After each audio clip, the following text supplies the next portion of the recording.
Bismillahirrahmanirrahim. Alhamdulillahi wa kafa, wassalatu wassalamu ala nabiyil mujtaba, wa habibina wa syafi'ina wa maulana Muhammadinil Mustafa, wa ala alihi wa sahbihi wa zurriyatihi wa kulli banittaba'al huda. Ashhadu an la ilaha illa syarikalah, wa ashhadu anna Muhammadan abduhu wa rasuluhu la nabiyya ba'da. فوحيكم تحية الإسلامية تحية طيبة مباركة تحية من الله تحية أهل الجنة. السلام عليكم ورحمة الله وبركاته.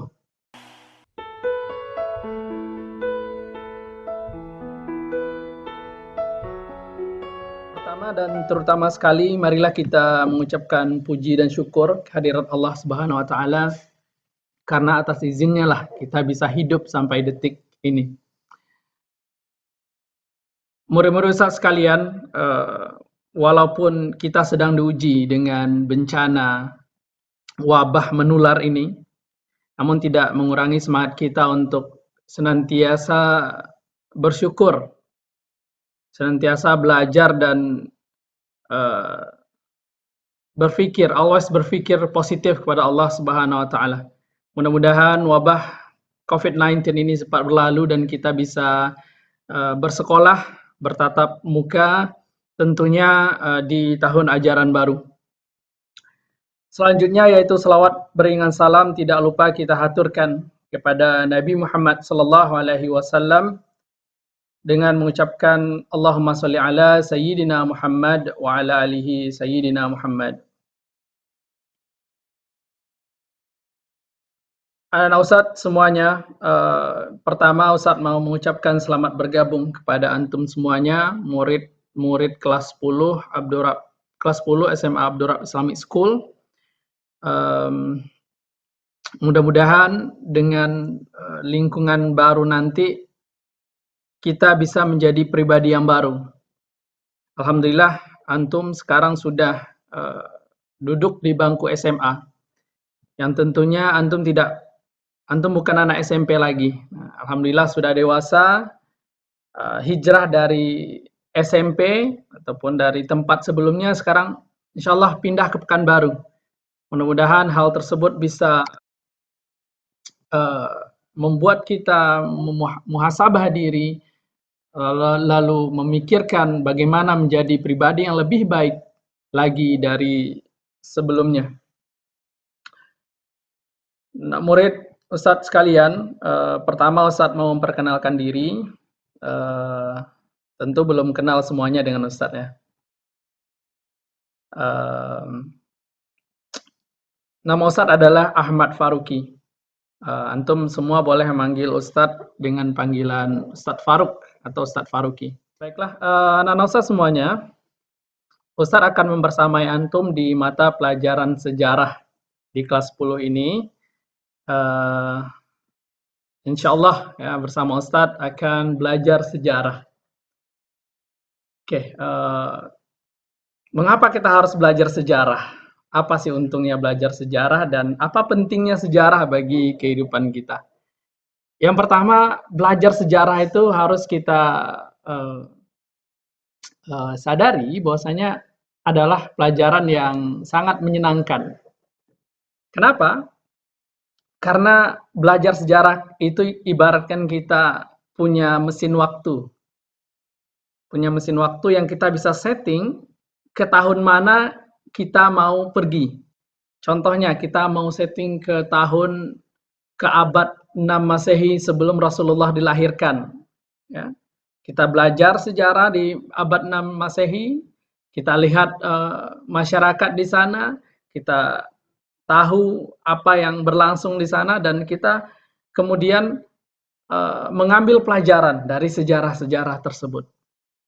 Jadi belajar sejarah ini adalah seperti kita bercerita yang dilandaskan dari sumber-sumber yang valid tentunya. Anak-anak Ustadz sekalian, sebagai umat muslim, belajar sejarah itu bagi kita itu adalah sesuatu yang spesial.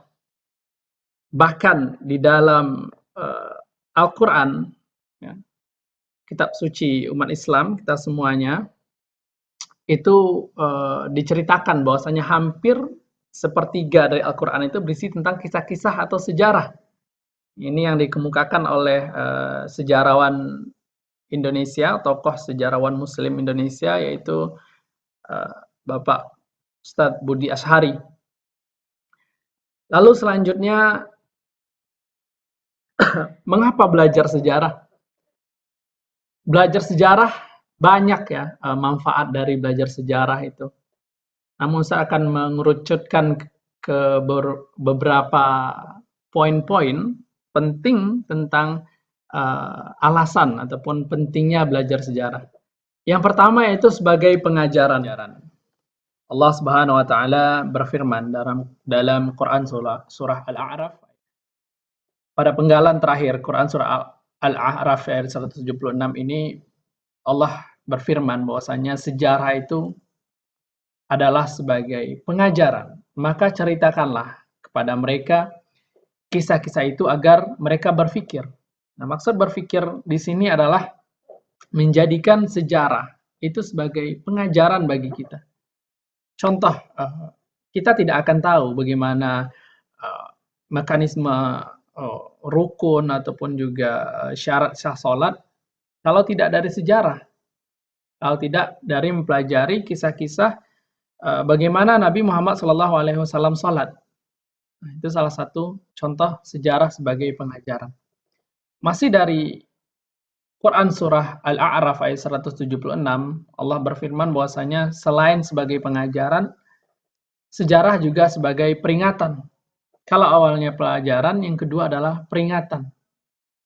Peringatan kepada kita bahwasanya ada hal yang harus kita tinggalkan dan ada hal yang harus kita kerjakan. Sejarah sebagai peringatan. Selanjutnya yaitu sejarah sebagai peneguh hati. Belajar sejarah itu bisa meneguhkan hati, meneguhkan iman. Allah Subhanahu wa taala berfirman dalam Quran surah Hud ayat 120 yang artinya, dan semua kisah dari rasul-rasul kami ceritakan kepadamu, ialah kisah-kisah yang dengannya kami teguhkan hatimu, dan dalam surat ini telah datang kepadamu kebenaran serta pengajaran dan peringatan bagi orang-orang yang beriman. Sebagai peneguh hati. Pada semester 1 ini, murid-murid Ustadz kelas 10 itu kebanyakan nanti akan belajar tentang sirah nabawiyah, sejarah hidup Nabi Muhammad SAW. Salah satu tujuan dari belajar sejarah hidup Nabi Muhammad SAW adalah sebagai peneguh hati. Dengan belajar sejarah Nabi Muhammad SAW, kita bisa mengetahui bagaimana perjuangan Rasulullah dalam membawa risalah Islam, dalam membawa umat yang jahiliyah, umat yang bodoh, umat yang dari alam kebodohan sampai kepada alam yang berilmu pengetahuan seperti yang kita rasakan pada saat sekarang ini. Banyak sebetulnya fungsi sejarah yang kita bisa jelaskan. Nah, Ustaz, semuanya sejarah sangat penting dalam hidup kita. Selanjutnya setelah ataupun selain sebagai peneguh hati, yang paling utama yaitu belajar sejarah, fungsinya ataupun juga tujuannya adalah sebagai arah hidup bagi setiap manusia. Jadi murid-murid Ustadz semuanya yang duduk di kelas 10 ini tentu bertanya, ya, siapa sebetulnya diri antum? Untuk apa antum semuanya diciptakan? Pertama, dari mana antum berasal? Kemudian siapa diri antum? Lalu kemudian untuk apa kita diciptakan dan kemana arah kehidupan kita? Al-Quran menjawab secara jelas melalui kitab suci Al-Quran, yaitu sebagai hudan. Hudan artinya adalah sejarah memberi petunjuk arah bagi manusia. Sejarah akan menerangi setiap langkah yang telah, sedang, dan akan kita jalani. Di sejarah ini nanti fungsinya adalah menjadikan kita sebagai pribadi yang Allah menceritakan bahwasanya sebagai khalifah di muka bumi, sebagai pemimpin yang membawa amal ma'ruf nahi mungkar. Sesuai dengan target lulusan kita, sejarah sangat berkaitan dengan target lulusan kita. Yang pertama, berakidah yang sahih. Ya. Dari sejarah kita bisa tahu mana sih akidah yang sahih, mana sih ibadah yang benar, nomor dua, akhlak yang mulia, ya, sehat dan kuat raganya juga ada dalam sejarah. Dan yang paling penting yaitu yang poin nomor 7, bersemangat dan mampu melaksanakan amal ma'ruf nahi mungkar.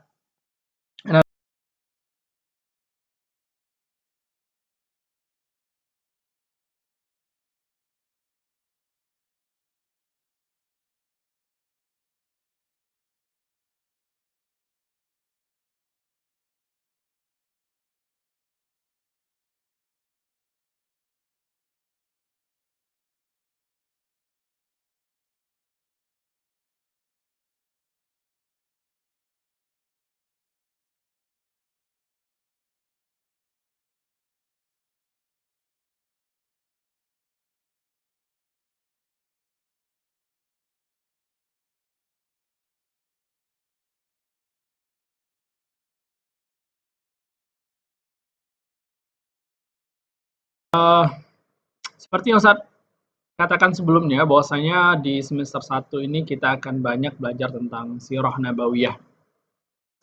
Kenapa kita harus mengkaji sejarah hidup Rasulullah Sallallahu Alaihi Wasallam? Nah, pertanyaan ini tentu sangat penting. Ya. Rasulullah Sallallahu Alaihi Wasallam adalah tokoh sentral bagi umat Islam. Untuk mengkonfirmasi keislaman seseorang itu harus mengucapkan 2 kalimat syahadat. Allahumma shalli ala Sayyidina Muhammad wa ala alihi Sayyidina Muhammad. Aku bersaksi tiada Tuhan selain Allah dan aku bersaksi Muhammad Rasulullah Sallallahu Alaihi Wasallam itu adalah utusan Allah. Nah, Nabi Muhammad Sallallahu Alaihi Wasallam adalah utusan Allah yang bagi setiap muslim itu wajib untuk mengenali, menelusuri jejak-jejak kehidupan beliau. Nah, insya Allah nanti pertama kita akan bahas dulu, yaitu bagaimana kondisi gambaran dunia secara global, secara umum, ya, sebelum masa kerasulan, dan juga bagaimana kondisi Jazirah Arab secara khusus, ya, sebelum kelahiran Rasulullah Sallallahu Alaihi Wasallam. Nah, begitulah gambaran dunia secara umum. Lalu bagaimana pula gambaran Jazirah Arab? Nah, itu nanti akan kita bahas pada pertemuan selanjutnya, di mana Jazirah Arab ini adalah kawasan yang tandus, kawasan yang tidak terjamah oleh pengaruh dunia pada saat itu. Kenapa demikian? Karena Jazirah Arab itu adalah kawasan yang tandus, tidak punya sumber daya alam, tidak ada alasan kedua negara superpower tersebut untuk masuk ke Jazirah Arab pada masa itu. Jadi kawasan yang tidak terjamah oleh kemajuan peradaban dunia pada abad 6 Masehi tersebut, tentu kita membayangkan bagaimana kondisi masyarakatnya. Masyarakat Arab itu, Jazirah Arab pada masa sebelum kerasulan, itu disebut dengan istilah jahiliyah, masyarakat yang bodoh.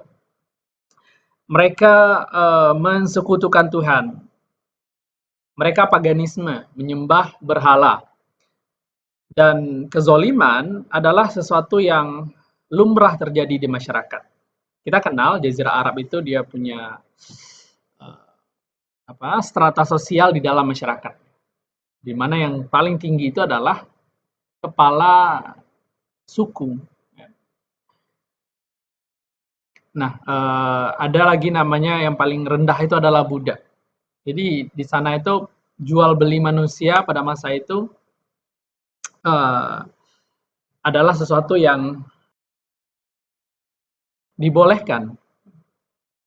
Insya Allah nanti kita akan membahas semuanya ini ya, pada pertemuan selanjutnya, gambaran dunia, Jazirah Arab, lalu kemudian setelah kita tahu bagaimana kacaunya dunia pada masa itu, lalu kemudian lahirlah Rasulullah Nabi Muhammad SAW. Kemudian dari kecil beliau kita pelajari nanti bagaimana sejarah hidup beliau dari kecil, yang dikenal juga sebagai pribadi yang luar biasa, jujur, amanah, semuanya ada di diri Muhammad SAW bahkan sebelum masa kerasulan. Setelah nanti kita bahas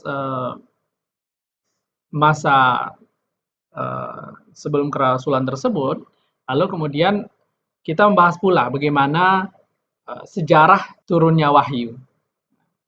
Sejarah turunnya wahyu dan bagaimana pula Islam setelah Rasulullah SAW diutus menjadi Rasul.